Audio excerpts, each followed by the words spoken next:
Hello, Juja is here. As in the next couple of days you will find 2 new videos on my YouTube channel with chanting. I will chant the Maha Mrityunjaya mantra and the Gayatri mantra for 108 times. I was thinking I would like to share some thoughts with you why chanting is so important, so good and so delicious. Thank you for watching.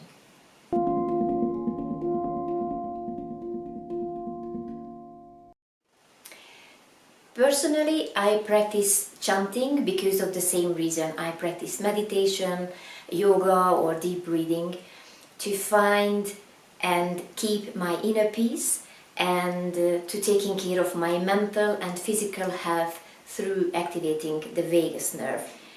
I promise I won't be too scientific.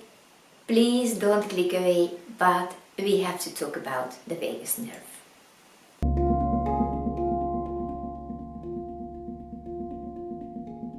The word vagus means wanderer in Latin, which accurately describes how the nerve wandering all over the body. The vagus nerve is the longest nerve in your body.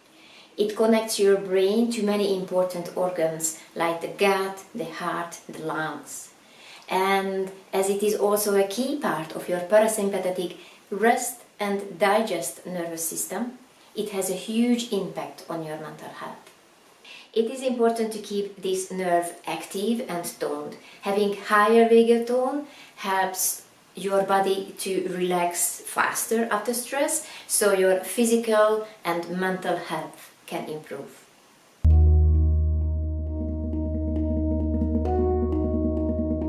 And here, kind of in a bracket, I would like to share a fascinating information with you. I mean, at least it was very fascinating for me. The vagal tone is passed on from the mom to the child. An expectant woman who is depressed or anxious or angry during the pregnancy has lower vagal activity. When finally she gives birth to her baby, the newborn also has low vagal activity. So, expectant mom, I'm sending these 2 chanting videos with extra love for you.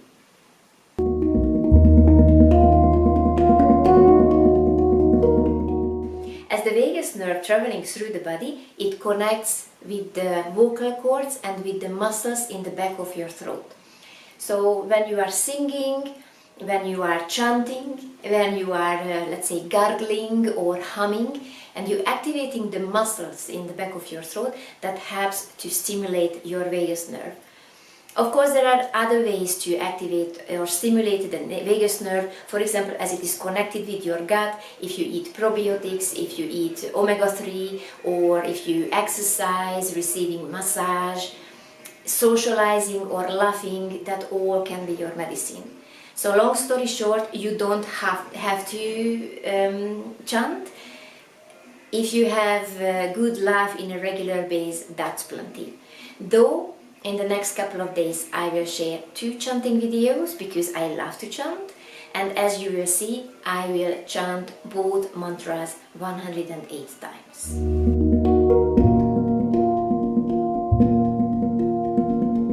If you ask this question from Google, why do we need to repeat a mantra 108 times, you will find tons of answers.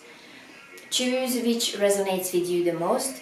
There is one fact: the 108 number is a sacred number in the Hindu tradition, and personally I learned chanting from this tradition, so I respect this tradition and I follow their advices. In the more physical, more personal level, I have to admit, whenever I chant, almost around halfway I kind of want to quit, because my brain has amazing ideas what should I do instead of chanting. But by the time I finish, my brain is in a tranquil state that even I can start again the whole procedure.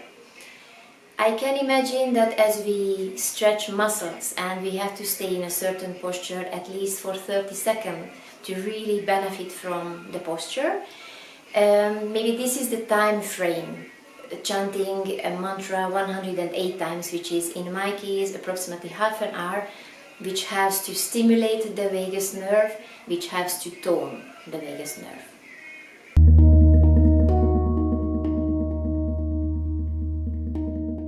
And now let's talk about the elephant in the room. What is chanting? Well, chanting is a rhythmical repetition of a prayer, a song, a word, or even just a sound. This is most ancient part of most spiritual practices and religions. But you don't have to be religious, and you don't have to be spiritual at all to chant a mantra, or chant a sound, or chant a word and tone your vagus nerve.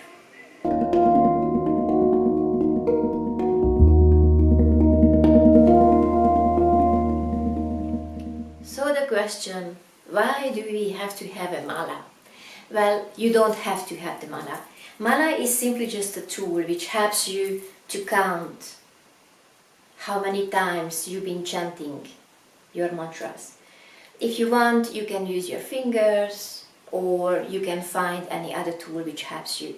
Though as you're keeping your mala with you during the day, it serves you as a kind of reminder of the mindset you've been reaching when you've been practicing, that where you've been. And as you practice more and more with your mala, of course the bond is getting stronger between you and your beats.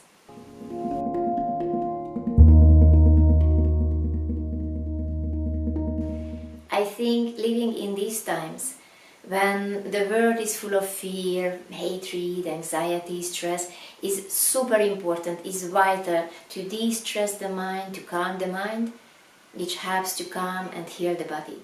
The world won't change around us just in a second. We have to understand the life we choose to live is our choice, is our responsibility, and that we always have the choice. My life is my responsibility. Well, I wish you to be able to create the life you want to live.